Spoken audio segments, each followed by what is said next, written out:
You apologize, or we get a divorce." Grant didn't shout. He said it with the cold finality of a surgeon announcing a terminal illness. And the illness, ironically, was his family friend, Chloe. He wanted me to kneel before the woman who had systematically wrecked our marriage. He didn't know I would give him exactly what he wanted, an apology that both he and Chloe would never forget. "My name is Maya. I am 34 years old. I design buildings meant to last centuries, structures of steel and glass that are meant to endure, and I was standing in my own home on a cold marble floor, feeling the foundations of my own life disintegrate. The penthouse was silent, save for the faint, sterile hum of the air filtration system. We were back from the annual Charlotte Benefit Gala. My feet, raw and aching in my heels only an hour ago, were now bare, and the Italian marble was shockingly cold, seeping a chill straight into my bones. I hadn't moved from the center of the living room. My sequined wrap was still draped over my arm, a heavy, useless weight. Grant stood by the floor-to-ceiling windows. He hadn't removed his tuxedo jacket. He was a perfect silhouette against the glittering Charlotte skyline, rigid, imposing, and completely closed. The city lights 30 floors below blurred into a chaotic smear of neon, but Grant was in sharp focus. He turned, and the light from the hallway caught the flat, cold expression in his eyes. "You apologize, or we get a divorce." He didn't shout. Shouting would have been a relief. It would have meant heat, passion, a crack in his composure. This was worse. He delivered the ultimatum with the calm, detached finality of a surgeon informing a family of a death. The disease, in this scenario, was apparently me. The offended party, the one demanding this sacrifice, was Chloe. The shock that hit me wasn't the word divorce. That word had been a phantom in our house for months, lurking in the long silences at dinner, in the spaces between us in bed. No, the shock was the brazenness of the demand, the sheer, staggering audacity of it. He was choosing her, and he was demanding I bless the decision on my way out. "What did you say?" I whispered, though I had heard him perfectly. "You heard me. Maya." He crossed his arms, a defensive, final posture, a barricade. "You owe Chloe an apology. You humiliated her tonight, in front of my partners, in front of the Atkinsons, in front of everyone who matters." Humiliated her. The word was grotesque. I saw the evening flash before my eyes. I saw Chloe, draped in a backless red dress, her laughter too loud, her hand resting on Grant's forearm for just a fraction too long. I saw her holding court by the champagne fountain, soaking in the attention of Grant's colleagues like she was the hostess, not a guest. My mind immediately replayed the incident. Grant was referring to the moment at dinner. We were seated at a large, round table with 4 of Grant's senior partners and their spouses. Chloe, seated between Grant and the managing partner, had been telling a long, winding story about a college prank she and Grant had supposedly pulled. It was a story I had never heard, one that involved a stolen mascot and a night in a drunk tank. She reached the punchline, looked directly at Grant, and they both erupted in that loud, forced, exclusive laughter. It was a performance, a bright, flashing sign that read, "We have a history you will never be part of." Then, the performance turned. Chloe's bright, demanding eyes landed on me. The table went quiet. Grant's smile was still on his face, but it was tight now, expectant. He was watching me. It was a test. Join in. "Maya, endorse this. Be the good, supportive wife and laugh at the story of our special bond." I didn't. I didn't smile. I didn't offer a polite chuckle. I simply held her gaze, my expression neutral. I took a slow sip of my water, then turned to the woman on my left and asked a question about the silent auction. That was it. That was the crime. The simple, quiet, devastating refusal to participate in their charade. I hadn't said a word. I had just refused to laugh. She was destroyed, Grant said, his voice rising, gaining the righteous indignation he had clearly been practicing. She went to the ladies' room crying. Maya, do you have any idea how fragile she is after everything she's been through? Fragile. Chloe was about as fragile as a bulldozer. She was a woman who used her grief over her father's death 2 years ago as a universal access card to every part of our lives. She looks up to you, Grant continued, pacing now. She sees you like a sister, and you treated her like she was nothing. You embarrassed me. A sister. The word was acid in my throat. A sister doesn't have a key to your apartment for emergencies. A sister doesn't text your husband at 2 a.m. to process a bad dream. A sister doesn't helpfully reorganize your pantry while you're at a site visit, then tell you your system was inefficient. Grant, she told an old story. I didn't find it funny, I said, my voice dangerously calm. That is not humiliation. That is a difference of opinion. You don't get it, he snapped, finally, the anger. But it wasn't the anger of a husband defending his marriage. It was the anger of a bodyguard whose charge had been jostled. You don't get her. She is my oldest friend in the world. She's family. And you have been cold and unwelcoming to her from the second she and Simon moved here. You've always been jealous of our connection. I looked at him, really looked at him. The man I'd met 7 years ago. The ambitious, brilliant analyst who'd wooed me with his sharp wit and his surprising tenderness. The man who used to celebrate my design wins, bragging about my contracts to his wealthy clients. The man who had promised to be my partner. He was gone. He had been receding for 2 years, vanishing in increments, but now he was completely gone. In his place stood this stranger, this cold-eyed enforcer.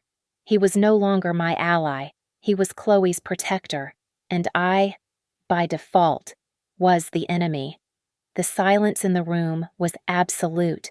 I could feel my own heart beating, a slow, heavy drum against my ribs. So, I said, the word coming out clear and sharp, what is the penance for this? Transgression. Do I send flowers? A box of chocolates. Grant stopped pacing. He looked at me, and a cold, calculating gleam entered his eyes. This wasn't an impulsive fight. This part was planned. No, that's not good enough. This was a public insult. The apology has to be public. A different kind of chill, one that had nothing to do with the marble floor, washed over me. What are you talking about? Chloe and Simon's anniversary party is next week. Their 10-year... Of course. The party. The event of the season. Chloe had been planning for 6 months, the one she kept calling her real wedding, implying the first one with Simon hadn't counted. You can't be serious, Grant. I am perfectly serious. You will go to that party, you will stand up during the toasts, and you will apologize to her. You will tell her, and you will tell all our friends and my partners that you are sorry for your behavior, that you've been under a lot of stress and you lashed out, and that you misunderstood her friendship. He wanted a public ritual of humiliation. My humiliation. He wanted me to stand up in front of all of Charlotte's elite, his entire professional circle, and declare myself unstable. He wasn't just asking me to apologize. He was asking me to validate the narrative they had been carefully crafting for 2 years, that Maya was difficult, that Maya was jealous, that Maya was, perhaps, a little unhinged.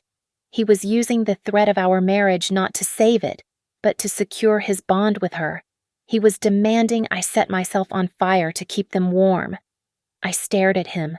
I thought about the life I had built, the stability I had craved after a childhood that had none.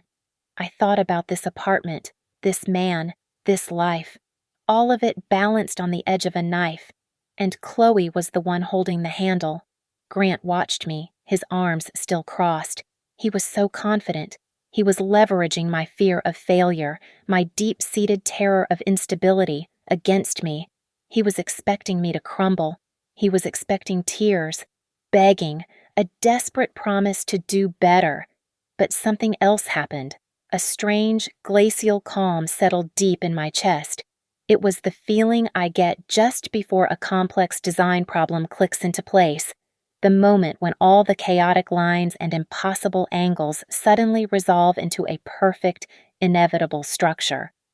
The panic vanished, replaced by a cold, sharp clarity. I saw the path forward, not the one he was forcing me down, but another one I had been too afraid to see. I let out a slow breath. I unclenched my jaw. I let my shoulders drop from their tense, high position. I met his gaze, and I held it until he was the one who looked away first. "All right," I said. He blinked, thrown by the lack of hysterics. "All right, what?" "All right, I'll do it." I even managed a small, tired smile. "You're right. It's not worth losing our marriage over. I'll apologize at the party." The relief that flooded his face was disgusting. It was absolute. The tension left his shoulders, and he uncrossed his arms, the victory complete. He had tamed me. He had won. "See," he said, walking toward me, his voice softening into that patronizing, placating tone I hated. "Was that so hard I told you? Maya, this is for the best. She just wants to be your friend. This will fix everything." He reached out and put his hand on my arm. The wrap on my skin was the only thing that kept me from recoiling. His touch felt like ice. "I'm exhausted, Grant," I said, gently pulling my arm away. "I'm going to bed." "Good, good. Get some rest.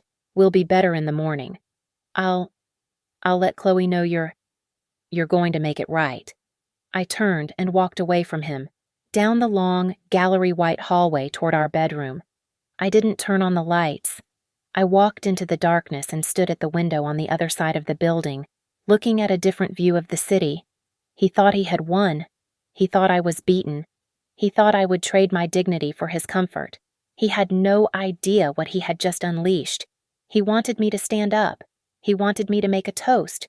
He wanted a public performance. Oh, I would give him one. I would give them all a performance they would never, ever forget. The architect inside me was already drawing the plans.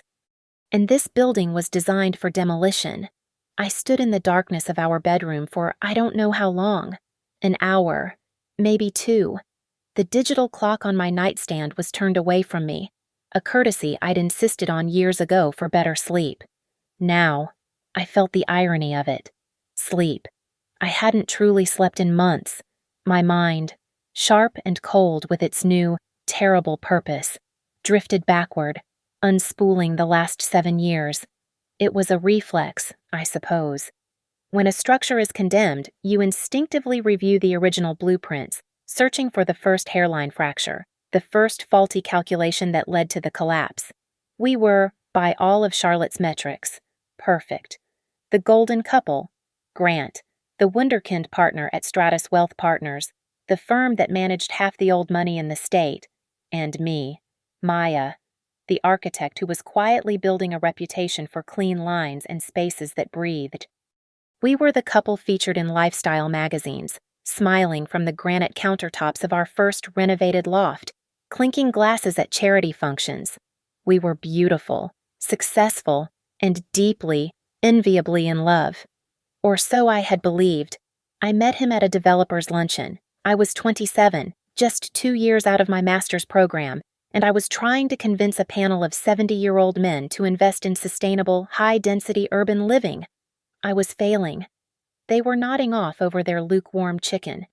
After, he approached me. He wasn't like the others. He was young, hungry, with an energy that vibrated off him. He wore his suit like it was armor, but his eyes were sharp and, most disarmingly, kind. "They're fools," he'd said, handing me a business card. "Grant Davies, analyst, Stratus Wealth Partners. They want to keep building the same beige suburbs. What you're proposing, it's not just smart, it's inevitable. Can I buy you a coffee? I want to hear more." He didn't just listen. He heard me. He absorbed my designs, My theories, my frustrations. He was the first man I'd ever met who didn't seem threatened by my ambition. He was ignited by it. Our love wasn't built on poetry and quiet dinners. It was built on projects. Our first project was our first home, a rundown textile loft in Noda with good bones and a century of grime. We spent 6 months covered in dust and paint. I drew the plans, tore down walls, and reimagined the space. He ran the numbers, sourced the reclaimed heart pine, and negotiated with contractors. We were a team. I remember sitting on the floor with him at 3 in the morning, sharing a pizza and a six-pack, a layer of drywall dust covering us both, and thinking, this is it. This is home. Not the place, but this partnership. On weekends, we'd drive out to the Blue Ridge Mountains, our phones off, and just hike. We'd climb to a bald, the entire world spread out below us in shades of blue and green, and we'd talk for hours. He talked about his drive, his need to build something massive, something that would outlast him.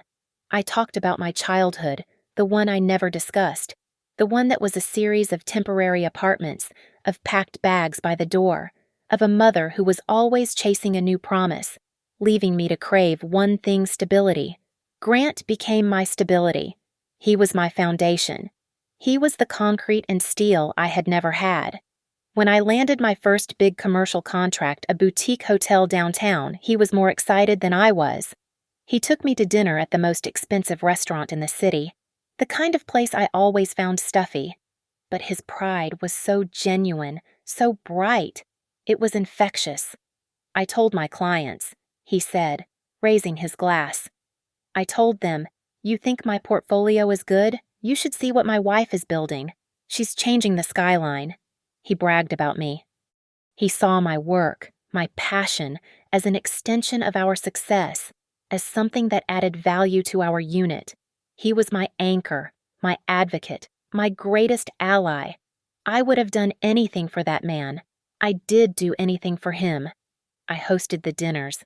I schmoozed the wives of his partners. I built the perfect, serene home for him to return to after his financial battles. I gave him the stable, beautiful life he wanted, and in return, he gave me the safety I craved. It was a perfect, symbiotic structure. The first crack wasn't a bang. It wasn't a fight. It was a phone call. It was 2 years ago. I remember the day with photographic clarity. I was in the kitchen, finalizing a render for a new residential bid. It was raining, a cold, miserable November afternoon. Grant came home early, which never happened. His face was gray. I have some bad news. Richard died, a heart attack, this morning. Richard, Chloe's father, a man I'd met only a handful of times at company Christmas parties. He was a legend at Stratos, the senior-most partner, the man who had taken a young, ambitious Grant under his wing and made him his protege. Grant's loyalty to Richard was absolute. Oh my God, Grant, that's terrible, I said, getting up, going to him. He let me hold him, but he felt stiff. His grief was real, but it was complicated. I can't believe it. He was supposed to retire next year, and Chloe... He shook his head. She's a wreck. She found him. That's horrible, I said, and I meant it. I couldn't imagine it. I have to go over there, he said, pulling away. Simon's there, but, he's Simon. She needs someone. He was there all night, and most of the next day, and the day after, 2 weeks later. He sat me down on our gray linen sofa. We need to talk about Chloe, he said, his tone serious. Of course. Anything. Does she need money for the funeral, a place to stay? I was all in. I was the supportive wife. I understood grief. I understood debt. No, not exactly. I had a long talk with her. She's not doing well. Maya, she and Simon. They're rattling around in that huge house her father left them. She feels isolated. She wants to move. Okay, I said, confused as to how this involved us. She wants to move closer, to us, to her support system. He took a breath. There's a condo for sale in the building across the street. They're going to buy it. A prickle of something unease, not yet alarm, ran down my spine. Across the street, Grant. That's right on top of us. That's the point. I need to be there for her. He saw the look on my face and his voice hardened. Just a little. Maya, I owe Richard everything. Everything. My entire career. He pulled me out of the analyst pool. He sponsored me for partner. He was like a father to me. His last words to me at the golf tournament last month. He said, "Take care of my girl, Grant. She's high-strung, but her heart's good." He was worried about her. He looked at me, his eyes pleading, but also commanding. I owe him this. I owe him her. She's my oldest friend. She's like a sister to me. Like a sister. The great, unassailable excuse. The get-out-of-jail-free card for 1,000 tiny betrayals. How could I argue with that?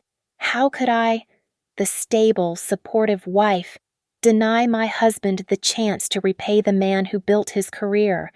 How could I be selfish when this poor woman was grieving the sudden, tragic loss of her father? So I smiled. I nodded. I was the understanding wife. "Of course, darling," I said, putting my hand on his. "If you think it's for the best, we'll be here for them, whatever they need." I welcomed her. I opened my door. I opened my kitchen. I opened my life. When she and Simon moved in a month later, I brought them housewarming gifts. I had them over for dinner, twice in the first week. I mistook her grief for fragility. I mistook her ambition for a need for comfort. I saw a woman who had lost her father. I never saw the predator who had just been handed the keys to my house. The woman who moved in across the street was not a person in mourning. I had prepared for grief. I had steeled myself for the long, quiet nights, the tearful phone calls, the task of sitting with someone in their darkness. My childhood had been unstable, but it had also been an education in the shape of human misery, and I knew how to handle it. Chloe arrived in Charlotte like a whirlwind, not a shadow. She was radiant. The black mourning clothes she must have worn for the funeral were immediately replaced by bright jewel-toned silks and tight, expensive athletic wear. She wasn't just surviving, she was vibrant, captivating.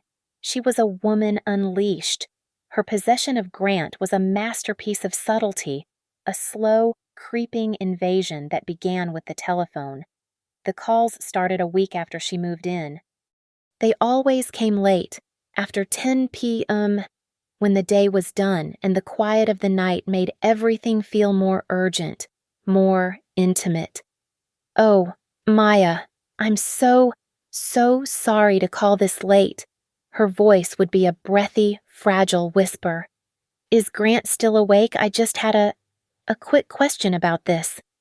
This trust document from Dad's estate. It's all just... It's Greek to me. I'm so overwhelmed." The supportive wife, would hand the phone to Grant. He would retreat to his study, and I would hear the low, soothing murmur of his voice for an hour. "Couldn't that have waited until morning?" I asked him once, trying to keep my voice light.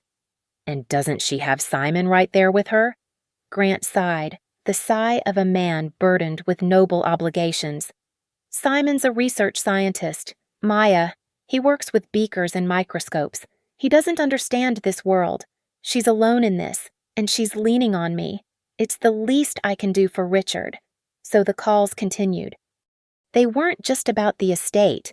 They were about her investments, about a disagreement with her decorator, about a bad dream. They were a constant, invisible thread, a line of communication that bypassed me entirely, tethering her directly to my husband. Then came the food. She would appear at our door at 6:30 p.m., just as Grant was walking in from work. "I was just making this." And I made way too much, she'd sing. But she wasn't bringing a lasagna for us to share. She would be holding a small, single-serving glass container. "It's that awful macaroni and cheese you loved in college, Granty," she'd say, handing it directly to him, a conspiratorial wink in her eye. "The one with the hot dogs. Don't tell Maya. It's terrible for you. It's our secret." Granty. A name I'd never heard. A name from their shared sacred past. And Grant, my health-conscious, disciplined husband, would eat it. He'd stand at the kitchen counter, fork in hand, a nostalgic, boyish grin on his face. It was a perfect performance of domesticity, a small, intimate ritual that I was pointedly excluded from. 2 months after she arrived, Grant dropped the next bomb. "I'm giving Chloe a key to the penthouse," he announced over breakfast. He didn't ask. He announced. I stopped stirring my coffee. "Absolutely not. Maya, don't be difficult. It's for emergencies." "What emergencies? We live in a full-service building with a 24-hour doorman and a live-in superintendent. What possible emergency could she handle that they can't—" "What if we're traveling and the alarm malfunctions?" he countered, his voice getting tight. "What if there's a fire and we're not here? She's right across the street. She's family. Stop treating her like a stranger." "She is not family.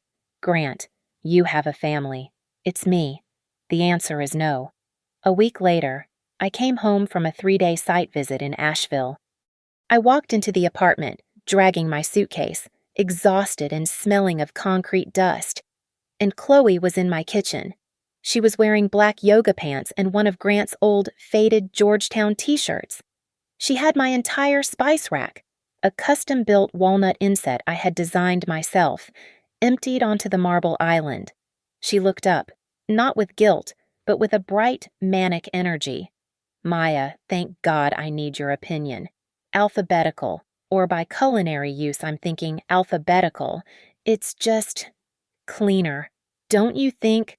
I stood in the entryway, paralyzed. She was holding a label maker. "What? What are you doing, Chloe?" "Oh, I was just helping," she chirped, as if this was the most normal thing in the world. I let myself in. "Grant's on a conference call in the study. Your system was just, well, it was a little chaotic.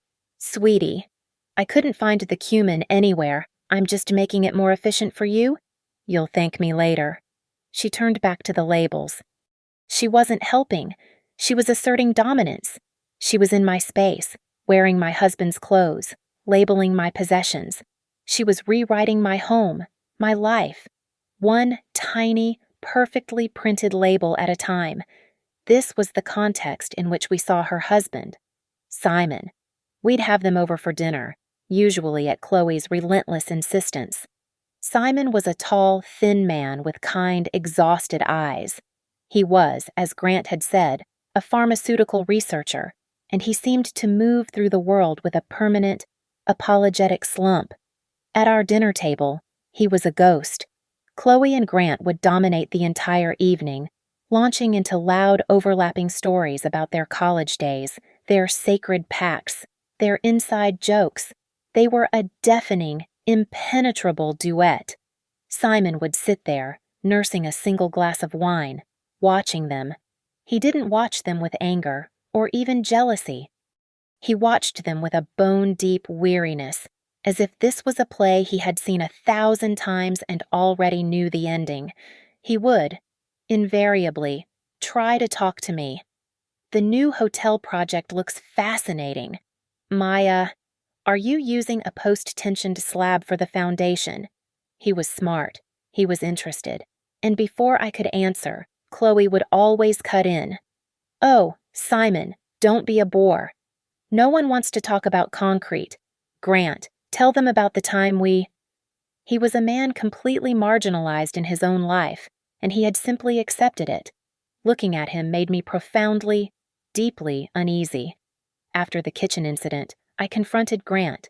That night, in our bedroom, I was shaking with a cold, quiet rage. "I don't ever want her in this apartment alone again. Grant, do you understand me?" He didn't look up from his laptop. "She was doing you a favor. Maya. She told me the kitchen was a mess. She's an organized person. You're not. She was helping. It's not helping. It's a violation. She had no right. I want the key back. He snapped the laptop shut. A violation. My God, are you listening to yourself? You're getting hysterical over a spice rack. She just lost her father. Her family is us, and you're complaining about her trying to be helpful. It's not helpful. I was almost shouting. It's inappropriate. We need boundaries. Boundaries. He spat the word like it was a profanity. She is my friend. She is grieving. Are you jealous? Is that what this is? You're jealous of a woman who sees us as family. This has nothing to do with jealousy. Grant, it's about respect. Respect for me. Respect for our home. Don't be so petty, Maya, he said, his voice dropping to a cold, dismissive tone. I thought you were bigger than this. Just get over it. He turned off his light and rolled over, presenting me with his back. The conversation was over. I had been dismissed. The final, undeniable proof came 3 months ago, at a cocktail party at another partner's house. I had gone to the bar to get a glass of water. Grant was across the room, deep in conversation. Chloe was holding court with a small circle of wives I barely knew. She was in a tight green dress, martini in hand, and she didn't see me standing just a few feet behind her. One of the women, Anne Westhall, gushed. Chloe, you and Grant are just... You seem so incredibly close. It's wonderful to have a friend like that. Chloe took a slow, deliberate sip of her drink. She smiled. A coy, practiced smile. Oh, Grant and me, she said, her voice dropping into a stage whisper that carried perfectly. Heavens, we're soulmates. We always have been. It was just, tragic, terrible timing. She let that hang in the air, a poisonous perfume. Then she laughed, a high, tinkling sound. It's a good thing Simon is so understanding. The blood in my veins turned to ice. It wasn't a joke. It wasn't a flippant remark. It was a calculated statement of fact, delivered to an audience she wanted to impress. It was a press release. I said nothing. I didn't move. I waited until we were in the car, the engine humming, the dark city sliding by our windows. You were quiet tonight, Grant said, adjusting the rearview mirror. I heard you, I said, my voice flat, dead. What did I say? Not you. Chloe. I heard what she said to Anne Westhall. I saw his knuckles whiten on the steering wheel. He didn't look at me. I don't know what you're talking about. She said you and her are soulmates. She said it was bad timing that you didn't end up together. She said it's a good thing Simon is so understanding. The silence in the car was absolute. He didn't deny it. He didn't act surprised. He didn't say, "That's ridiculous." He attacked. You were eavesdropping. He snapped, his voice sharp and cold. I was 3 feet away. Grant. She was practically shouting it. It was a joke. Maya. My God. It's how she talks. She's theatrical. You're twisting a harmless, tipsy joke into some grand conspiracy. You're always doing this. It didn't sound like a joke. It sounded like she meant every word. And it sounds like you know she did. He pulled the car into our private garage, the tires squealing softly. He slammed the car into park and finally turned to face me. The dim orange light of the garage cast sharp, ugly shadows across his face. You know what your problem is. Maya. You are determined to see the worst in her. You are taking every single thing, every kind gesture, every joke, and you are building a case against a woman who has done nothing but try to be your friend. She is not my friend, Grant. She is actively undermining our marriage. He laughed, a short, bitter, ugly sound. She's not. You are. With this paranoia. Paranoid. The word hung in the air between us, a perfect, gleaming weapon. He hadn't just dismissed my feelings. He had given them a diagnosis. He had labeled my reality as a symptom of a mental defect. He got out of the car, slammed the door, and left me there in the concrete silence. I sat there for a long time. I wasn't just fighting for my marriage anymore. I was fighting for my sanity, and he had just shown me, with perfect cold clarity, that he was not on my side. After he used the word paranoid, the dynamic shifted. The ambiguity was gone, replaced by a clear, cold war. He had drawn the battle line. It was me versus them, and my life, the stable, beautiful structure I had so carefully built, became a minefield of small, daily detonations. Grant, who once shared every detail of his day, every nuance of a difficult deal, now became a closed vault to me. But he was wide open to her. I'd walk into the study, and he'd be on the phone, his voice low and intense. "No, you're right. Cece, the leverage on that is too high. If we move the assets to the offshore fund," he would see me, and his face would harden. "I have to go. We'll talk later." He'd hang up without another word. "Was that Chloe?" I'd ask, my voice hollow. "We were discussing a fund. She understands the pressure I'm under. Her father taught her the business. It's refreshing to talk to someone who actually gets it.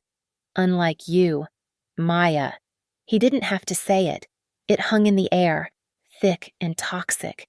He was sharing professional confidences, the part of his life he once called our fortress, with her.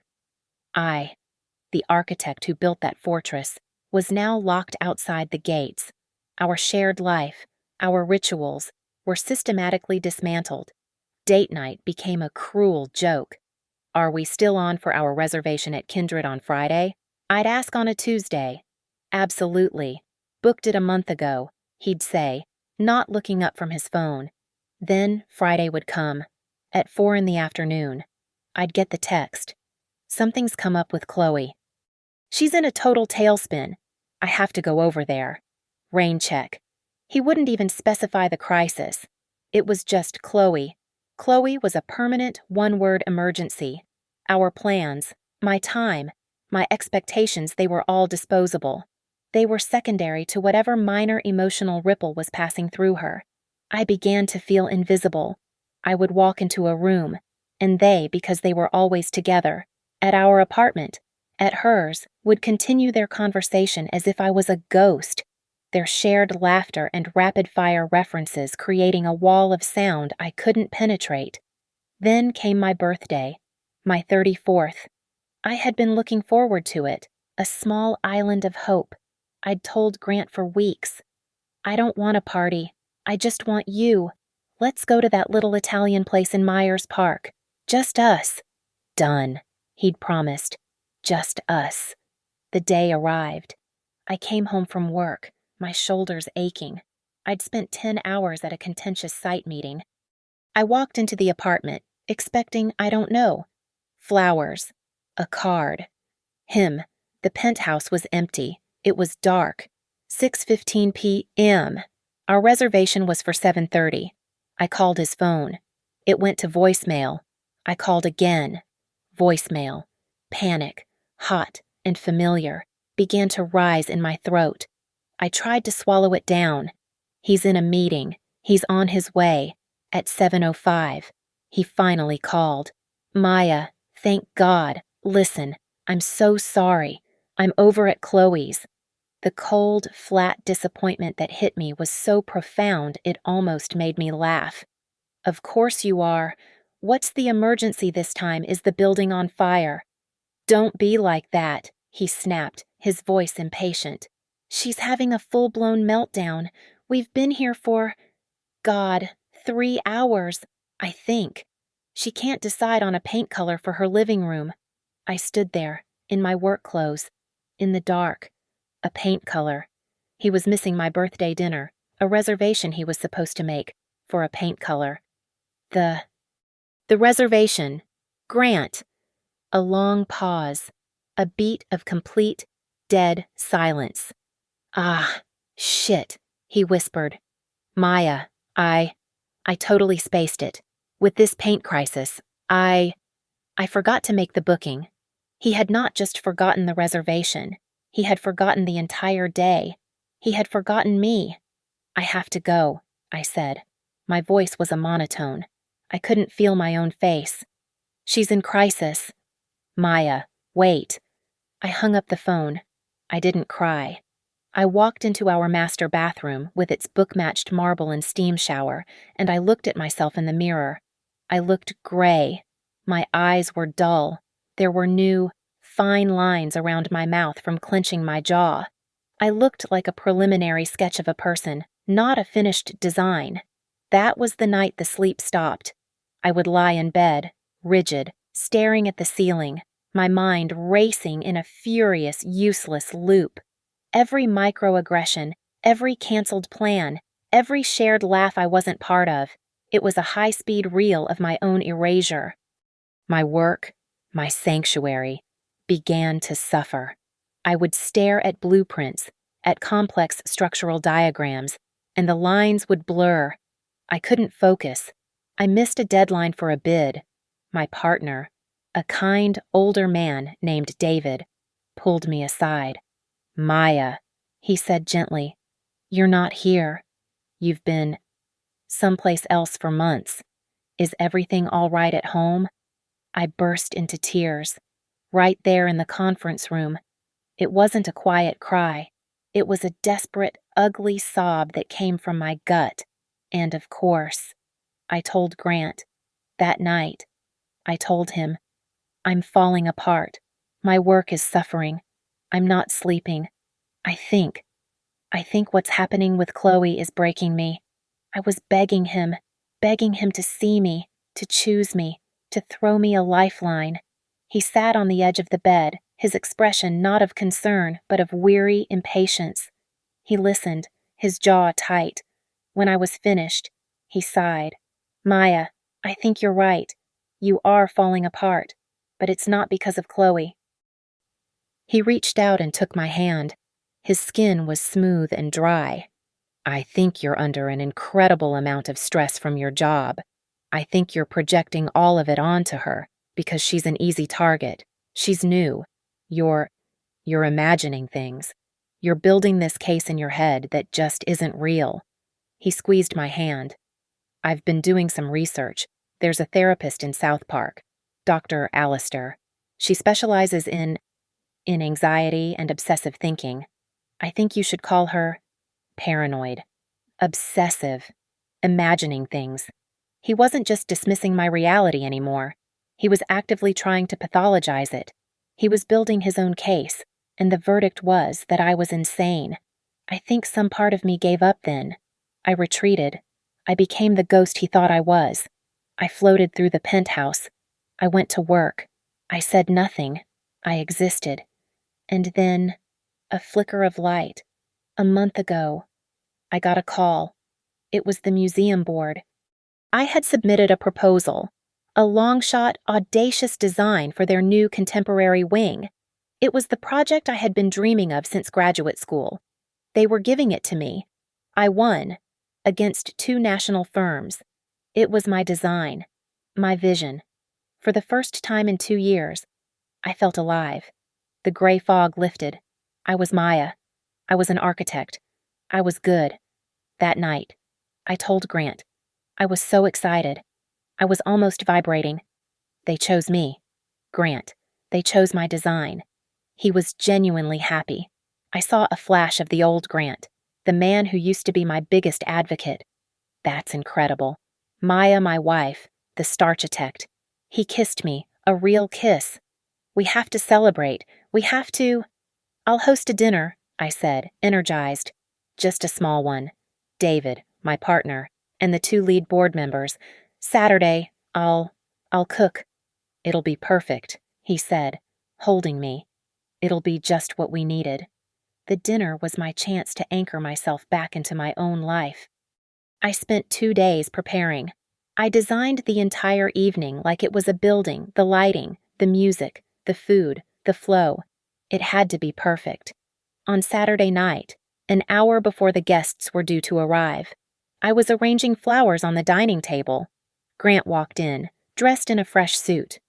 "You look beautiful, Maya," he said, smiling. I feel beautiful, I said, and I meant it. Just one small change of plans, he said, his voice casual, too casual. I was on the phone with Chloe. The flowers in my hand suddenly felt very heavy. Grant, no. And I told her the good news, and she was just thrilled for you. So I invited her and Simon. They're part of the family. They should be here to celebrate this with you. He hadn't asked. He had just done it. He had taken my night, my professional triumph, and he had given it to her. Get them out, I said, my voice lethally quiet. What, Maya? Don't be ridiculous. They're on their way up. The board members are right behind them. You can't make a scene. Not tonight. He knew. He had trapped me. I couldn't be difficult or hysterical in front of the people who had just handed me my dream. The dinner was a nightmare. Chloe arrived in a white dress, a dress so bridal it was an act of aggression. She was electric, charming, dazzling. She monopolized the board members, telling them stories about Grant's genius, inserting herself into my success, positioning herself as half of the power couple who had won this contract. I sat at the head of my own table, a smiling, silent rictus on my face, watching her perform. Then came the dessert. I brought out the pot de crème. Chloe clinked her spoon against her glass. A toast, she announced, as if she were the hostess. She stood up, her glass held high. To Maya, on her incredible new project. We are all just so incredibly proud. She smiled, a wide, predatory smile. And I have a little announcement of my own, actually, a little project that Grant and I have been cooking up. Grant was beaming at her. He knew. This was planned. As you all know, I've been a little lost since Daddy died, she said, her voice dropping into its practiced, fragile tone. But Grant, my rock, has given me a new purpose. He has agreed to become the primary partner and investor in my new interior consulting firm. The room was filled with polite applause. I just stared at him. She wasn't done. He's so generous. He's funding the entire launch. He told me he believes in this, believes in me, so much that he's investing a significant portion of his and Maya's joint savings to make it happen. The air left my lungs. Joint savings. Our money. The money I had earned. The money I had saved. The nest egg that was supposed to be for our future, for our own firm, for the children we had once talked about. I looked at Grant. His smile was fixed. He was watching me, daring me. The room was a blur. I could hear the board members congratulating him, congratulating Chloe. What a wonderful partnership. Grant's eyes met mine across the table. He gave a tiny, almost imperceptible shake of his head. Don't make a scene. Then he mouthed 2 words to me, the 2 words that had become his answer for everything. We'll talk later. But his eyes said something else. They said, it's already done.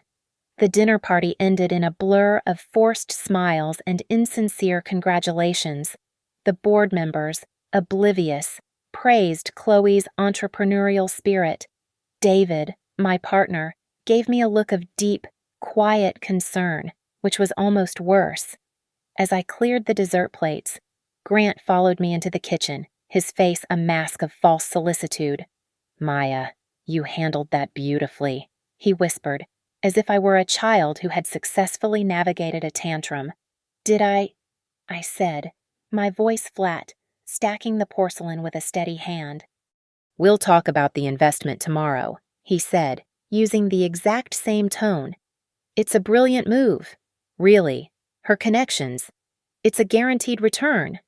You used our money, without asking me. I used our money to make us more money, he corrected, his voice hardening. This is my world, Maya. This is what I do. Just trust me. He walked away. We'll talk later. Just trust me.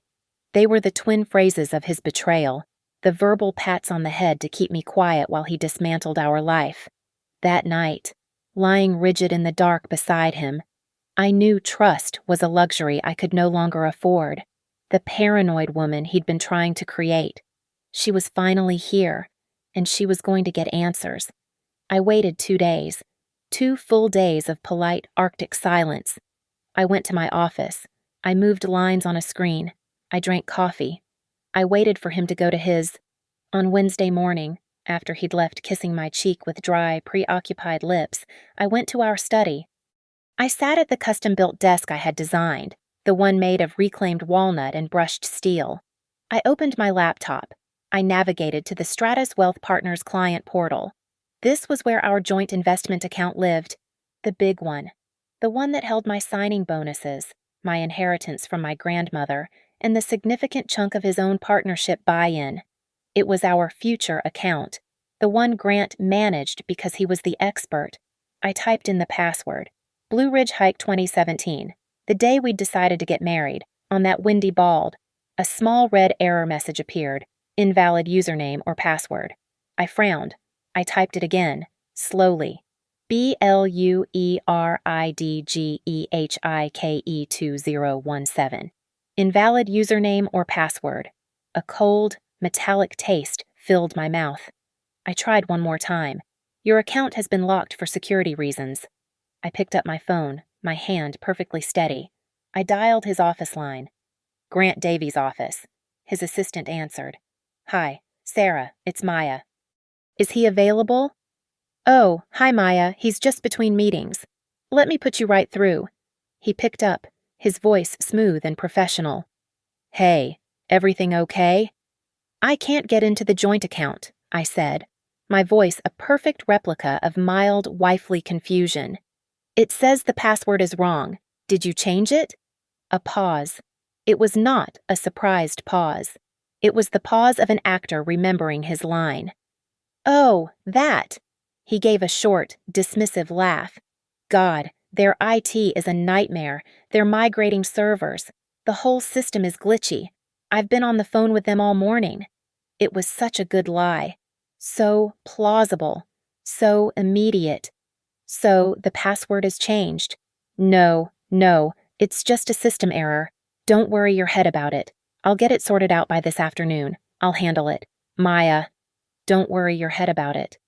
Okay, I said, my voice light. Thanks, Grant. Just wanted to check a balance.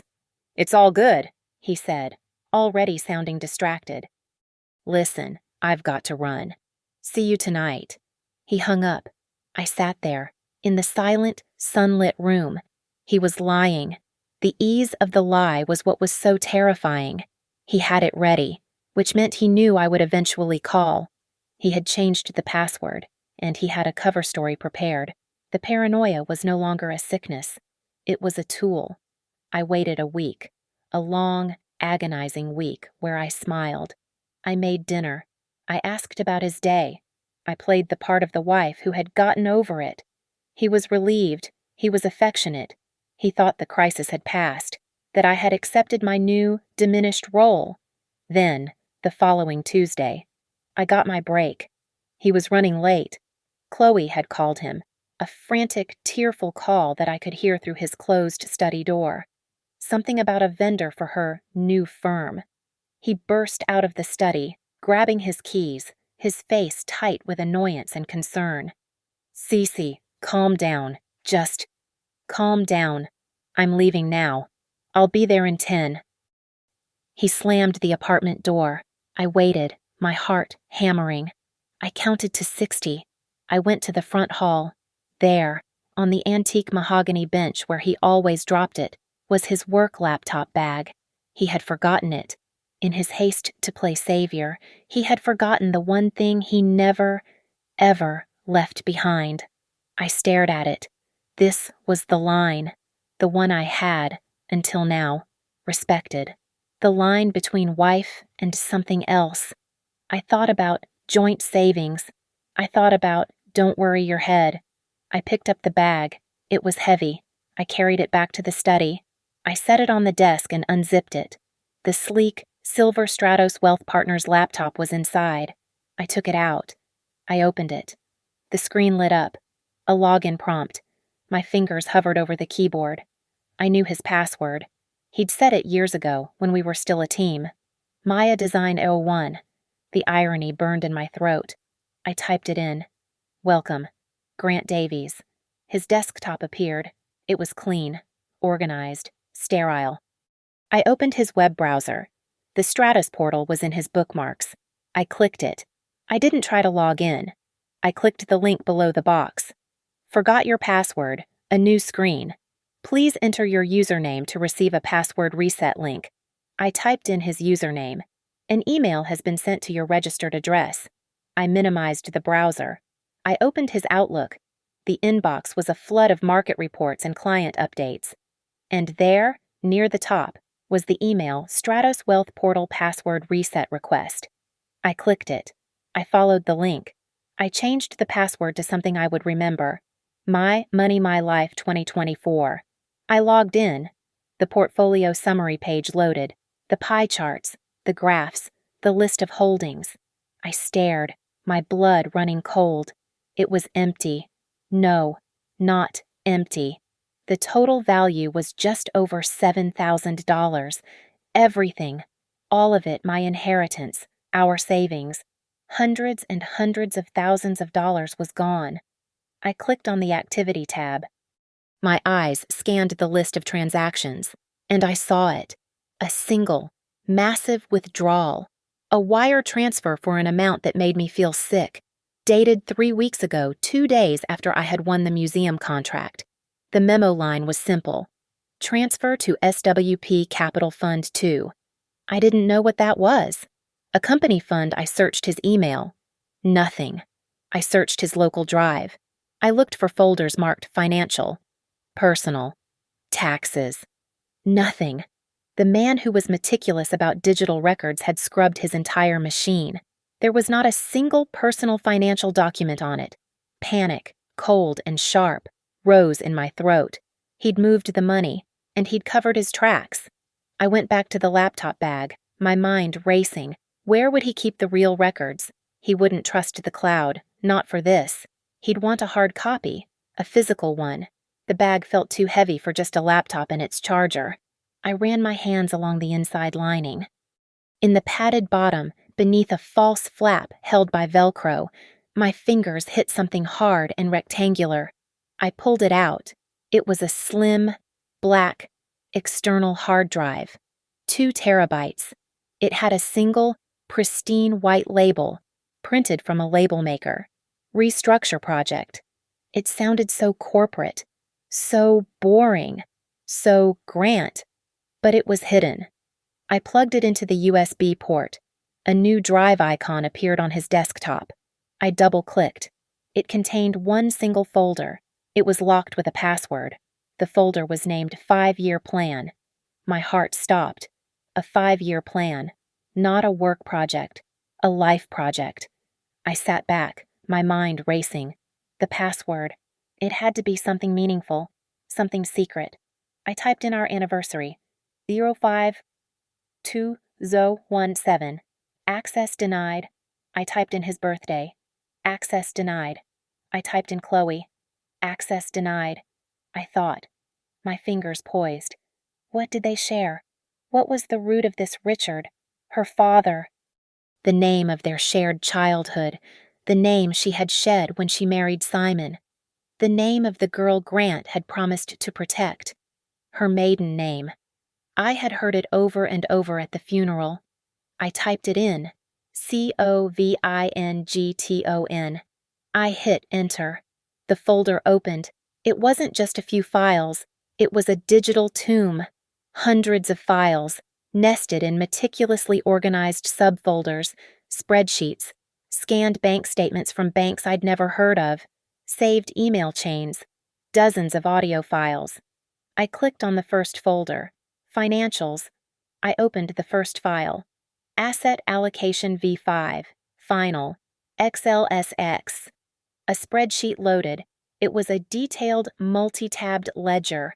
It listed my personal accounts, Grant's accounts, our joint accounts, and then it listed accounts under names I didn't recognize.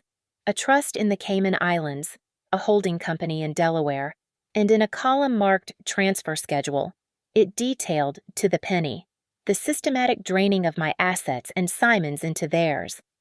This wasn't an affair. It was a conspiracy. I sat in the sterile silence of our study, the glow of the laptop screen illuminating the room, the spreadsheet. Asset, allocation V5 final, was still open. This was not a crime of passion. It was a long-term corporate strategy. I had been looking for evidence of an affair, for love letters or hotel receipts. I had been prepared for a simple, sordid betrayal. This was something else entirely. This was a hostile takeover of my life. I clicked through the nested folders, my mind no longer panicked, but moving with the cold, methodical precision of an architect reviewing a structural analysis. The 5-year plan was not a metaphor. It was a literal business plan. A folder labeled Covington Designs LLC contained the articles of incorporation, bank applications, and a series of fraudulent invoices.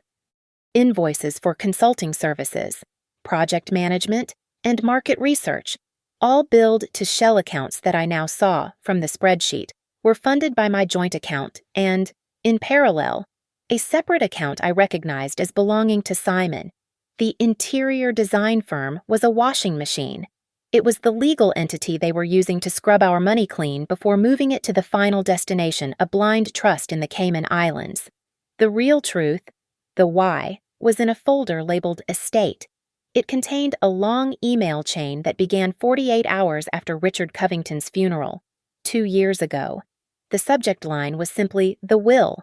The first email was from Chloe to Grant. It was not the writing of a grieving daughter. It was the raw, incandescent rage of a disinherited monarch. He gave it to him, Granty. He gave everything to Simon, the house, the main portfolio, a 7-figure trust fund. He left it all to that weak-chinned, spineless researcher I married. He left me his antique car collection and $100,000. He wrote that I lacked the temperament for financial stewardship. He didn't trust me. I sat back. Her father, the man Grant revered, had seen his own daughter for exactly what she was. He had protected his fortune by leaving it to the one person he thought was too passive to lose it. Simon, Grant's reply, sent from his work email at 3 a.m, was not one of comfort.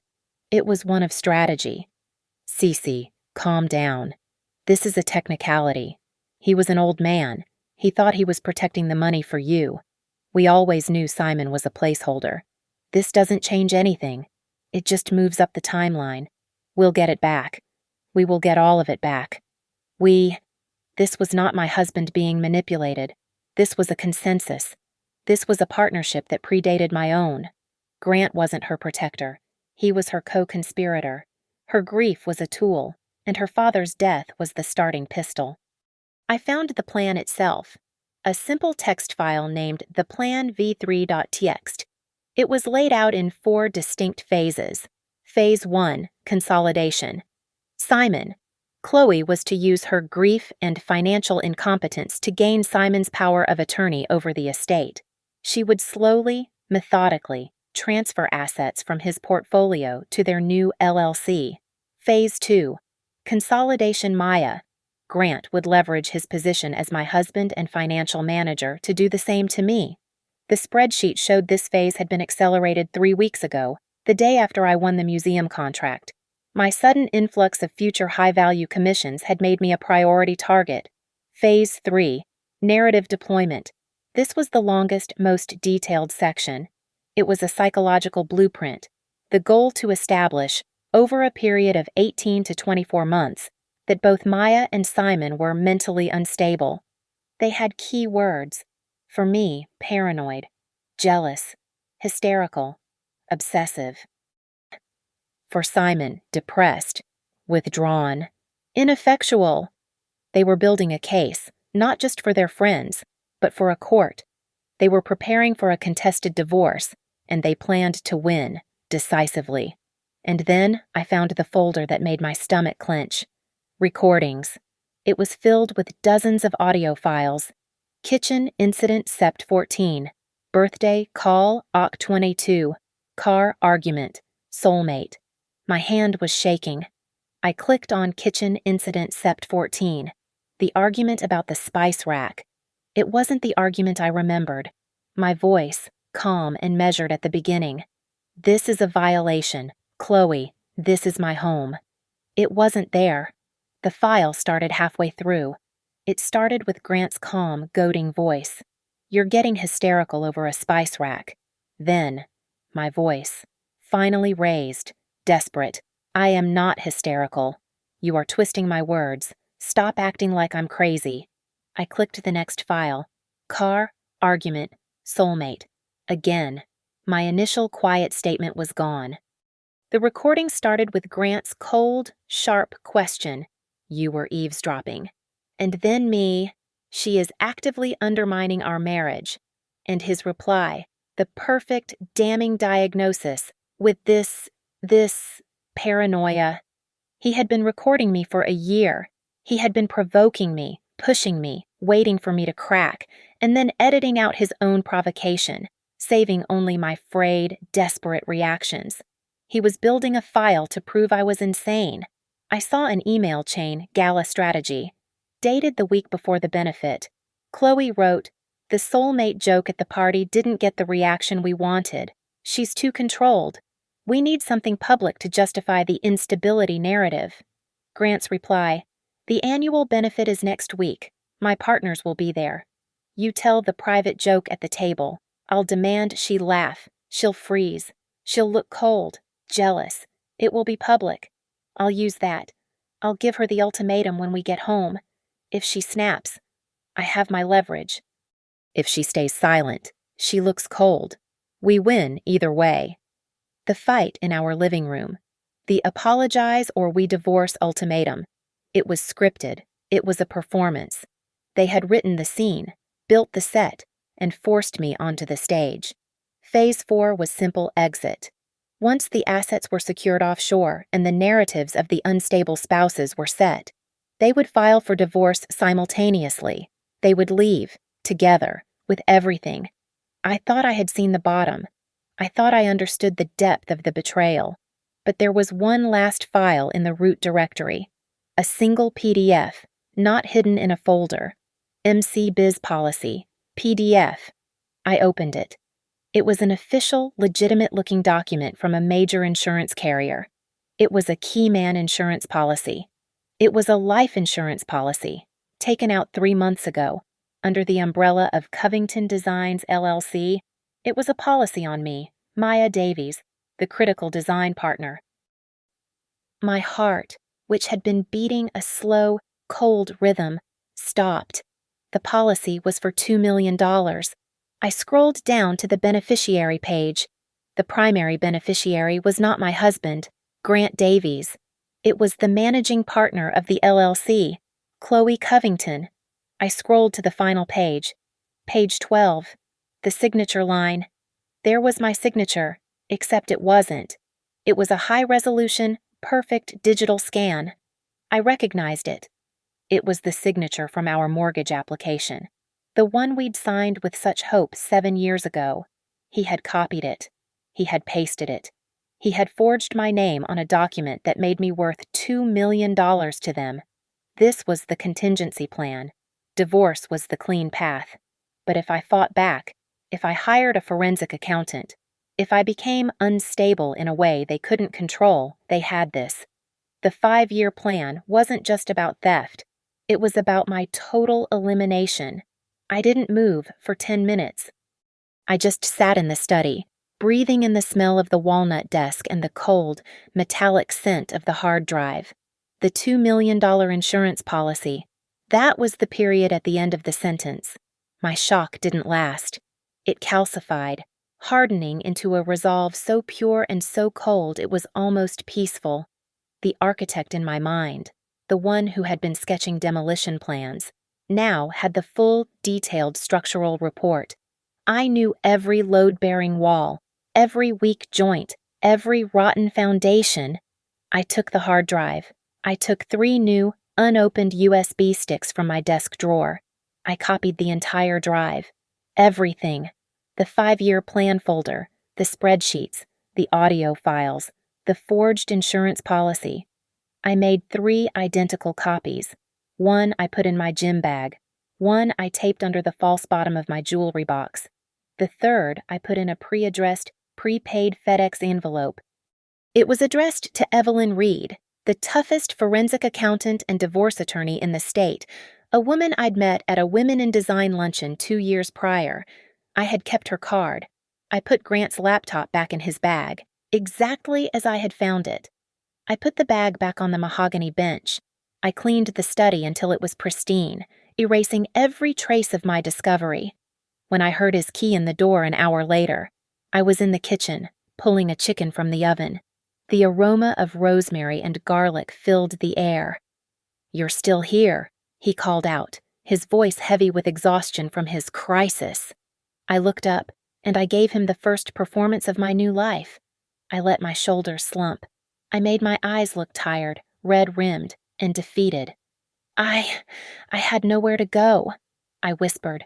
He stopped, his briefcase in hand, and watched me. He was wary. He was expecting a fight.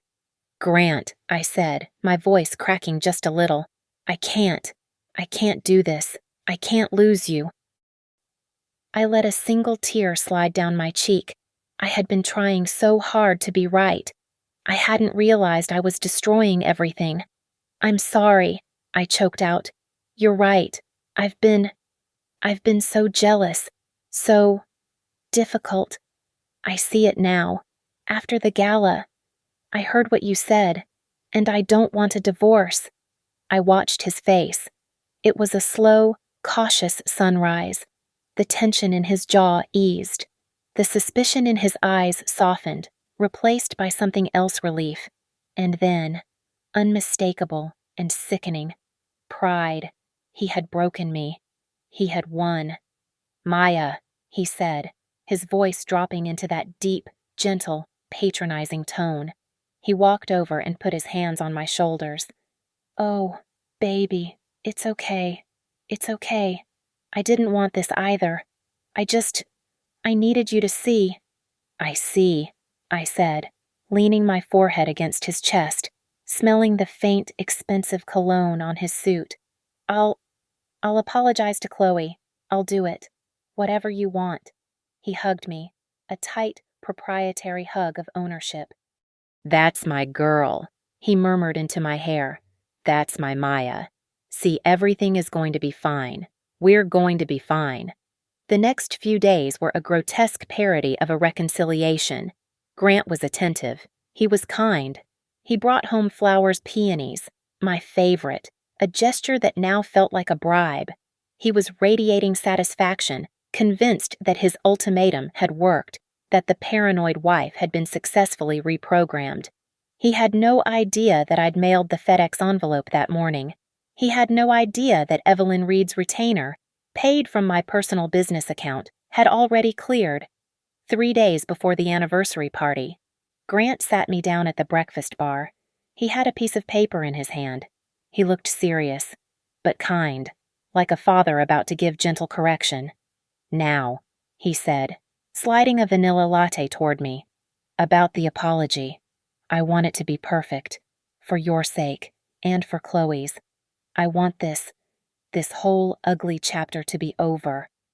"Of course," I said, my hands wrapped around the warm mug. "Whatever you think is best." I jotted down a few notes," he said, pushing the paper toward me. "Just some talking points, to help you frame your thoughts." I looked down. It wasn't notes. It was a script, a 3-paragraph, bullet-pointed script. My eyes scanned the words. "I want to take a moment to apologize to my dear friend. Chloe, I admit that I have been under a lot of stress, and I have allowed my personal insecurities and my unreasonable jealousy to color my perception. I completely misunderstood her pure, sisterly friendship with Grant, a friendship that I now see as a beautiful and supportive bond, Chloe. I am truly sorry for my coldness and for any pain I caused you. I hope you can forgive me. It was a public confession of my own insanity. It was a full, legal, and social validation of their entire Phase 3 narrative. It was my assisted suicide, written in his neat, confident handwriting. I read it, And then I looked up at him, my eyes wide and sincere. This is perfect. Grant, I said, my voice thick with manufactured humility. It says everything. It's so articulate. I've been trying to find these words myself. He beamed, the full 100-watt smile of a man in total control. Well, I wanted to help. I picked up a pen from the counter. This is so good. Can I just add one little thing? At the end, I feel like I should propose a toast to really seal it. A toast, he said, intrigued. Good. That's good. What would you say? I pretended to think. Then I scribbled at the bottom of the page. I turned it so he could read it. And so, I want to ask everyone to raise their glasses with me. I want to raise a glass to Chloe and to Grant, to their special, unbreakable friendship. A friendship that, I now realize, is the true foundation. To Grant and Chloe. Grant, read it. He read it twice. His smile was so wide it almost split his face. It was the perfect ending. I wasn't just apologizing, I was endorsing them. I was giving them my public blessing. Maya, he said, his voice thick with emotion. This is incredible. This is more than I could have hoped for. This means everything. To me and to her. I just want to make it right, I whispered, dropping my gaze. He folded the paper and put it in his pocket, as if it were a precious artifact. It's done, he said. It's all over. He left for work a few minutes later, whistling. I waited until I was sure his car was out of the garage. Then I picked up my phone. I had one more piece of the demolition to put in place. I had done my research. Simon, the quiet, weary husband, was a creature of habit. He left his lab at 4:30 every afternoon and went to the same small, independent coffee shop in Dilworth, where he read scientific journals for an hour before going home to her. I was there at 4:35. I saw him in a corner booth, hunched over a stack of papers, his face illuminated by the green glow of a textbook. He looked, as always, exhausted. I walked up to his table. Simon. He looked up, startled. Seeing me, his face registered a deep, confused alarm. He probably thought I was an extension of Chloe, another problem to be managed. Maya, he said, half standing. What? Is everything all right? No, I said. I didn't sit. I didn't smile. I kept my voice low and flat. I'm not going to stay. I have one question for you, and I need you to think very carefully before you answer. He just stared at me, his eyes wide. I don't have time for a discussion, I said, my voice cold, precise. I just need to know what you know. I'm not on her side. I'm not on his. I'm on mine. I leaned in, close enough that no one could hear. Do you know, I whispered, about your wife's 5-year plan? I watched his face. It was like dropping a stone into a perfectly still, dark pond. For a second, nothing, just confusion. He searched my eyes, looking for the trick. Then, the recognition hit. It wasn't. I realized that he knew the specifics.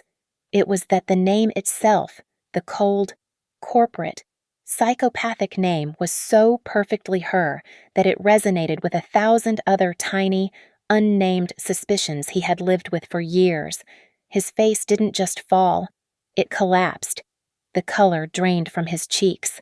His mouth opened slightly, and he made no sound. He looked at me, and what I saw in his eyes was a man who had just been shown, in one blinding flash, that the prison he was in was even darker than he had imagined. The exhaustion I had always seen was the weariness of a man who knew, deep down, he was being played, but had never had the energy or the proof to fight back. He knew. He didn't know the details, but he knew the truth. He started, his voice a dry rasp. What? I thought so, I said, cutting him off. I didn't need his confession. I just needed his confirmation. I stood up straight. Don't say a word to her. Don't say a word to Grant. Act like this never happened. What are you going to do? He whispered, his eyes terrified. I'm going to give my apology, I said. At their party, on Saturday. You need to be there, and you need to be ready. Ready for what? I looked down at the man who had been their first and most passive victim. Just come to the party, Simon, and trust me. I turned and walked out of the coffee shop, leaving him there with the ruins of his life. I had the stage, I had the script, and now I had my first critical ally. The Kings Ridge Golf Club was not a place I belonged. It was a fortress of old money and new, a sprawling Georgian-style clubhouse set on acres of unnaturally green, meticulously sculpted land. The air smelled of damp, expensive grass and floor wax. Tonight, for Chloe and Simon's 10-year anniversary party, the main ballroom had been transformed into a temple of her own vanity. The lighting was low, a deep amber, designed to make everyone look rich and flawless. Massive arrangements of white orchids and hydrangeas, so perfect they looked artificial, stood on every pillar. A string quartet played softly in the corner, a polite, expensive murmur beneath the clinking of crystal and the hushed, important voices of Charlotte's elite. And they were all here, Grant's entire world, the managing partners from Stratus Wealth Partners, their faces frozen in pleasant, calculating smiles, the Atkinsons, whose portfolio Grant had doubled in 3 years, the Westhalls, whose wife, Anne, was now watching Chloe with a look of fawning admiration. This was not a party, it was a court, and Chloe was the queen. Grant's hand was a vice on the small of my back as we moved through the room. I was wearing a simple, elegant navy dress the color of submission, of a shadow. He, in his bespoke tuxedo, was radiant, nodding to his colleagues, accepting their congratulations. His grip was a constant, physical reminder: perform, behave. You are the tamed, apologetic wife. And I smiled weakly. I kept my eyes down. I let him steer me, a silent, beautiful accessory to his triumph. Then, she made her entrance. Chloe. She wasn't just wearing a dress, she was wearing a statement. It was a custom gown of brilliant, blinding white. It was floor-length, beaded, with a plunging back and a small, absurd train. It was a wedding dress. She was a bride, again, reclaiming the moment. She radiated a manic, triumphant energy, her laughter high and piercing as she moved through the room, air-kissing, touching, her eyes constantly seeking Grant. She was the vindicated victim, the noble survivor, and this was her coronation. I scanned the room for Simon. I found him standing near the bar, clutching a glass of seltzer water. He was pale. Yes, almost translucent under the amber lights. His suit was perfect, but he looked like he had been hollowed out. But as our eyes met for a brief second across the crowded room, I saw it. The exhaustion was gone. The weary, defeated slump I had seen in the coffee shop had been replaced by a rigid, terrible stillness. It was the look of a man who had finally seen the bottom and was now standing on it, ready to push off. He gave me a single jerky nod. The alliance was set. The main event was, of course, the vow renewal. Chloe had insisted on it. A white runner was unrolled. A floral arch was wheeled into the center of the room. A nervous-looking officiant took his place. They stood under the arch. Grant, as the family friend and man of honor, stood beside Chloe. I was forced to stand just behind her, as the wife of the man of honor, a prop in her play. Simon recited his vows first. He sounded mechanical, his voice flat, reading from a card. He said the right words about love and partnership, but his eyes were empty. Then, it was Chloe's turn. She had not written her vows on a card. She knew them by heart. She turned, not to Simon, but slightly. So she was addressing both him and Grant. She took a breath, and the tears real, practiced tears welled in her eyes. "Simon," she began, her voice trembling beautifully. "My rock, our 10 years have been a journey, but these last 2 years..." She paused, a perfect dramatic catch in her throat. "These last 2 years, since I lost my father, have tested us all. They have taught me what real loss is." She reached out and, in a move of stunning audacity, put her free hand on Grant's arm. "They taught me what true friendship means, what unwavering loyalty looks like. They taught me that when you are in the dark, there are people who will come and sit with you. There are people who will protect you, who will fight for you, who see your heart even when others misunderstand it." Her eyes, full of tears, were locked on Grant. He looked back, his expression one of profound, noble devotion. It was a silent, public declaration. They were the real couple. Simon was a spectator. I was a problem that had been solved. As she spoke, I let my eyes drift from the grotesque performance, and I saw them. It wasn't just a party guest with a phone. It was a professional video crew, 3 of them. One man with a large, shoulder-mounted camera near the front, a second getting cutaway shots of the tearful guests, and a third man with a boom microphone sweeping just over their heads. Chloe hadn't just hired a photographer. She had hired a production company. The cold, sharp clarity I'd felt in the study returned, tenfold. She wasn't just documenting her party. She was documenting my public humiliation. She wanted my surrender on video. She wanted a permanent, high-definition record of her victory.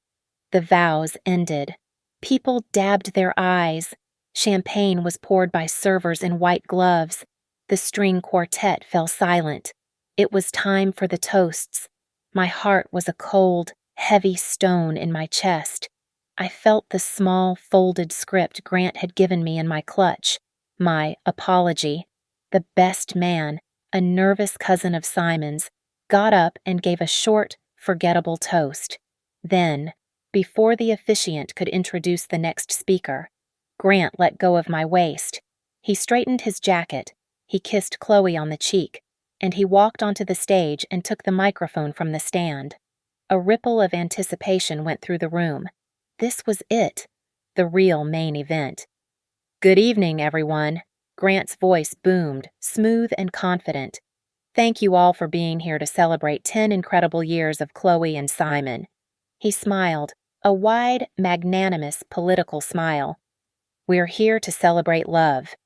And we're here to celebrate friendship.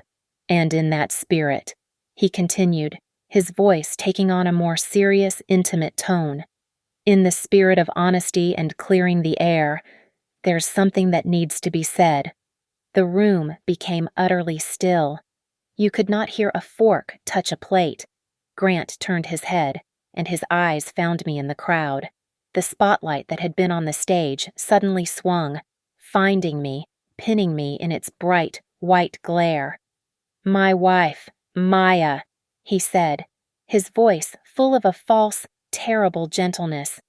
"She has a few words she'd like to share, a clarification, an apology that she has prepared." He turned his body fully toward me. He held the microphone out, and he smiled. It was the most honest expression I had seen on his face in 2 years. It was not a smile of love or forgiveness. It was a smile of pure, unadulterated triumph. It was the smile of a man who had just checkmated his opponent in front of the entire world. It was the smile of my jailer, publicly demonstrating how perfectly I had been trained. "Maya," he called out, his voice a soft, deadly command. "Come on up." The silence in the ballroom was a physical weight. 100 pairs of eyes, Grant's partners, his investors, Chloe's friends, all the people who mattered were on me, waiting. I took a breath. I let go of my clutch, and I began to walk toward the stage. Each step on the plush carpet toward the stage felt like a lifetime. The spotlight was hot and blinding, turning the audience into a sea of indistinct, judgmental shadows. I could feel their collective gaze, a heavy, physical pressure. They were all waiting for the madwoman to confess. They were waiting for the paranoid wife to break. I reached the low, carpeted stage. Grant's smile was a fixed plastic thing. He held the microphone out to me, a scepter he was temporarily entrusting to his penitent subject. "Go on," he whispered, his voice a proprietary purr. I took the microphone. Its metal body was cool and heavy in my hand. With my other hand, I reached down and picked up the champagne flute I'd left on the table. I held them both, my script and my weapon. I stepped to the center of the stage. The main camera from Chloe's expensive video crew swung toward me, a single, glowing red eye. Perfect. I took a deep, shuddering breath, a perfect imitation of a woman on the verge of tears. I looked at Grant, and then at Chloe, who was seated at the head table, her face a perfect mask of concerned, forgiving, angelic beauty. "Thank you, Grant," I began, my voice trembling just the right amount. You were right. I really do owe Chloe an apology." I saw Grant nod, a small, satisfied dip of his chin. This was his masterpiece. I saw him glance at his partners, a look that said, "See, problem solved. I have her under control." I turned my full attention to Chloe. "I'm sorry," I said, my voice cracking. "I am sorry that I have been so jealous. I am sorry that my own insecurities, my own stress, made me doubt a friendship that was so clearly pure." Chloe's expression softened into one of profound, public forgiveness. She even raised a hand to her heart, as if wounded but healing. Grant was beaming. This was going better than he could have dreamed. His script was a triumph. "I am sorry," I continued, "that I misunderstood the truly sisterly bond that you and Grant share." I let those words hang in the air. I let the room absorb my total, unconditional surrender. I had confessed. I had validated their narrative. I was the difficult, paranoid, jealous wife, and I was, finally, cured. And then, I stopped. I took another breath. This one was not shuddering. It was deep. It was steady. It was the breath of an architect about to present a final design. I stood up straight. I felt my entire posture shift, from the submissive slump to the strong, grounded stance of my profession. I lifted my chin out of the shadow. The trembling in my voice vanished, replaced by a clarity that was as cold and sharp as glass. "But," I said, the word cut through the ballroom, "it was not in the script." Grant's smile flickered. He frowned, a tiny, confused motion. "But," I said again, my voice now strong, amplified, and in total command. As I stood here tonight, watching the beautiful video of their lives, as I listened to the vows and thought about the last 2 years, I had a profound realization. I paused. The string quartet was silent. The clinking had stopped. Every eye in that room, every single person who mattered to Grant and Chloe, was locked on me. "I realized," I said, "that I have been apologizing to the entirely wrong person." The confusion on Grant's face curdled into alarm. Chloe's angelic mask slipped. I turned away from them. I looked past the head table, past the dance floor, and I found Simon. He was standing exactly where I had last seen him, a pale ghost by the bar. The spotlight, still on me, cast just enough light for me to see his face. He was rigid, waiting. "Simon," I said, and my voice was no longer sharp. It was clear, and for the first time, full of genuine, terrible empathy. "I am sorry.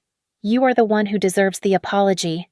A collective gasp, a tiny, shocked intake of air, moved through the room. Grant took a step toward me. "Maya, what are you doing?" he hissed. I ignored him. I kept my eyes on Simon. I am sorry, Simon, that you have been deceived by your wife for the last 2 years. Maya, Grant's voice was sharp now, a command. And I am sorry, I continued, my voice rising, easily overpowering his, that you have been lied to and stolen from by the 2 people in this room you were supposed to be able to trust the most. I am sorry because I was being deceived, too. The silence in the room was no longer polite. It was heavy, suffocating. It was the silence of a bomb squad, listening for a tick. Grant's face was white.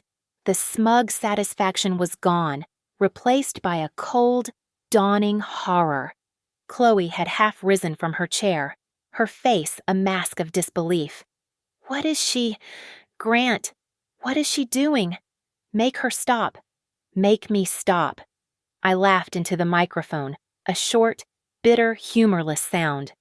You wanted a public performance, Grant. You wanted a confession. You're going to get one. I turned back to the audience, the sea of shadows. You all know me. I'm Maya, the difficult wife, the paranoid one. I saw Anne Westhall's hand fly to her mouth. Well, paranoia is a funny thing. It turns out, it's not a sickness. It's a survival instinct.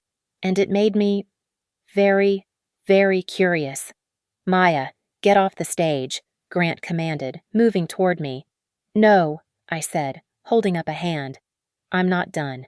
You see, Grant and Chloe are brilliant. They aren't just adulterers. That's so common. No, they're planners. They are meticulous. They even have a name for their little project. I smiled, a wide, bright, terrible smile. They call it the 5-year plan. I heard Chloe's sharp intake of breath. She knew that name. I saw the blood drain from Grant's face. He knew that hard drive. He knew what was on it. And I have to say, Chloe, I said, turning to her, you are a genius, hiring this whole professional video crew. I motioned to the man with the large camera, who was still, dutifully, filming my face. It was inspired. You wanted to make sure you had a high-definition, multi-angle record of my humiliation, and I appreciate that commitment to media. So, in that spirit, I brought a little short film of my own. Grant lunged for me. Turn off that microphone, someone. Cut the sound. But he was too late. This was my stage. I looked across the room. I locked eyes with Simon. Simon! I called out, my voice ringing through the ballroom. Now! It was like a current of electricity hit him. The pale, passive, hollowed-out man was gone. He pushed off the bar, and he moved with a speed and a purpose I had never seen. The AV technician, a young man in a black polo shirt, was at his station at the back of the room, looking confused, his hand reaching for the audio board in response to Grant's shout. Simon got to him first. He didn't shout. He didn't push. He just stepped in front of him. She's right, Simon said, his voice quiet but shaking with a rage I recognized.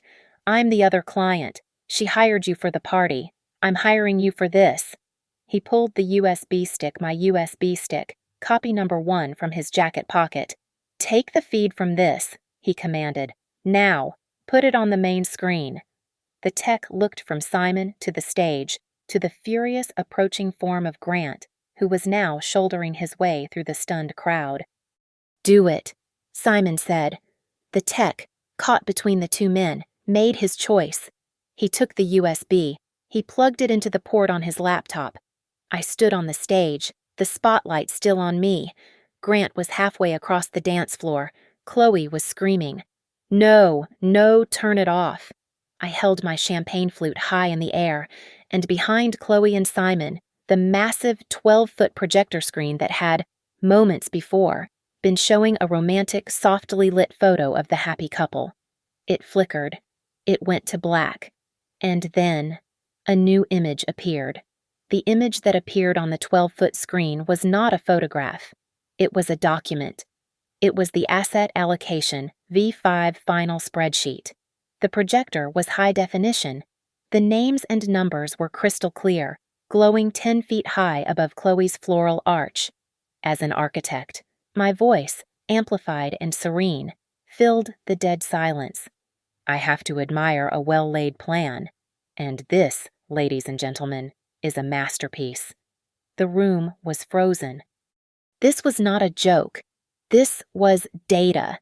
I saw Grant's managing partner, a man named Arthur Harrington, lean forward in his chair, his eyes narrowed.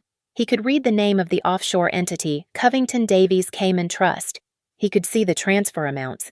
He could see the systematic draining of my accounts and Simon's. It's a little dry, I know, I continued, my voice conversational, as if presenting a design. But pay attention to the dates. You'll see the plan was initiated almost 2 years ago, just 48 hours after Chloe's father passed away. The screen flickered. A new slide appeared. It was an email. From G to C. Subject Phase 3. Narrative deployment.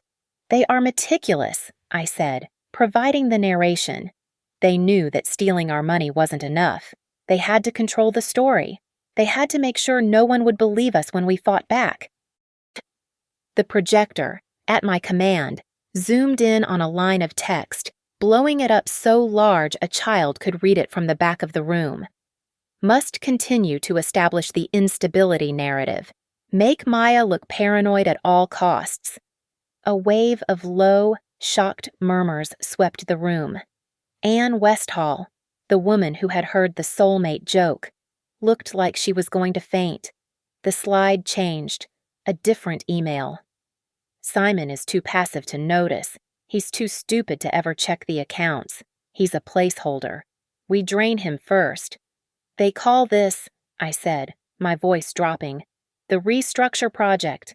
I call it theft. Shut it off! Chloe's voice was not a human sound. It was a raw, animal scream of pure, undiluted panic. Turn it off! Turn it off! Now! She scrambled up from her chair, her white wedding dress tangled around her legs, and she lunged, not for the stage, but for the AV booth at the back of the room. But Simon was already there. He had never left. He stood in front of the technician's table, his arms crossed. He was a wall. Get out of my way! Simon! She shrieked, clawing at his jacket. Make him stop it. No, Simon said, his voice quiet, but absolute. No, they're going to see. They're going to see all of it. Grant, however, was not running for the booth. He was running for me. His face was a grotesque mask of purple rage. The smooth, handsome, controlled partner from Stratus Wealth was gone, replaced by a cornered animal. He leaped onto the stage in a single, violent motion. You're insane! He roared, his voice distorting the microphone I was still holding. He lunged, his hand outstretched, not for the microphone, but for my throat. He never reached me. Simon, with a speed I never knew he possessed, had crossed the dance floor. He hit Grant with a full-body tackle, shoving him back against the floral arch. The entire structure of white orchids and hydrangeas shuddered. No! Simon panted, his hand gripping the front of Grant's tuxedo. You don't get to touch her. You don't get to silence her. He looked back at me, his eyes wild. Finish it, Maya. Finish it. Grant stared at Simon, stunned, bleeding from a small cut on his lip. I turned back to the crowd. They were all on their feet, a silent, horrified audience to a play that had just become terrifyingly real. The cameras were still rolling, capturing every second. He's right, I said, my voice still calm. I should finish, because they were so thorough. They had a plan for everything. They even had a contingency plan, in case the paranoid wife, became too difficult to just divorce. The screen flickered again. The final document appeared, MC Biz Policy, PDF. This, I said, is a life insurance policy for $2 million, taken out 3 months ago. The room was so quiet I could hear the hum of the projector fan. It's a policy on my life. And the sole beneficiary, I said, as the slide zoomed in on the relevant line, is Chloe Covington. That was the sound. The sound of 100 wealthy, powerful people gasping as one. This was not just theft. This was not just fraud. This was something else. This was a conspiracy to commit they could all fill in the blank. Arthur Harrington, Grant's boss, looked like he had been physically struck.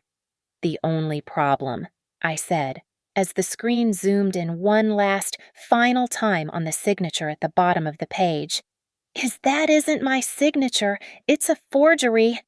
The room was dead. Chloe was on the floor by the AV booth, sobbing, a heap of ruined white silk. Grant was frozen, held in Simon's grip, staring at the screen, his reputation, his career, and his life dissolving in real time. I looked at the crowd, at the horrified, ashen faces of his partners, at the disgusted looks from his investors. I was asked, I said, my voice light, almost conversational, to come up here and give an apology, to make a toast. I held up my champagne flute, the one I had not touched. The pale gold liquid shimmered in the spotlight. So, please, raise your glasses. No one moved. Cheers, I said, raising my glass to the two men on the stage, to Grant and Chloe. I turned my glass to the crowd. Cheers to their 5-year plan. It was, you have to admit, a work of art. I turned my gaze to Arthur Harrington, who was staring at me, his face grim. Cheers to Stratus Wealth Partners for hiring a con man of such extraordinary vision. And then, I looked back at the ruined couple. And finally, I said, my voice ringing with a cold, final clarity, a toast to the one thing they worked so hard to build, the one thing they sacrificed absolutely everything for. Cheers to their reputation. I set the microphone down on the stage. The soft thud echoed through the speakers. I placed the full, untouched champagne flute beside it. I turned my back on all of it. I walked off the stage. I walked past Grant, who stood like a statue, hollowed out and broken. I walked past Simon, who was watching me go, his face a complex mask of pain and, for the first time, relief. The crowd parted for me. No one spoke. No one met my eye. They just moved. I walked across the vast, empty dance floor, my heels the only sound in the catastrophic silence. I pushed open the grand oak doors of the ballroom, and I did not look back. I walked through the lobby, out the front doors, and into the cool, clean quiet of the night air. And I was, for the first time in 2 years, completely and totally free. Thank you so much for listening to this story. Let me know in the comments where you're listening from. I'd love to hear your thoughts. Remember to subscribe to Lily Revenge Stories, like this video, and give it an extra boost by hitting that hype button so more people can hear this story.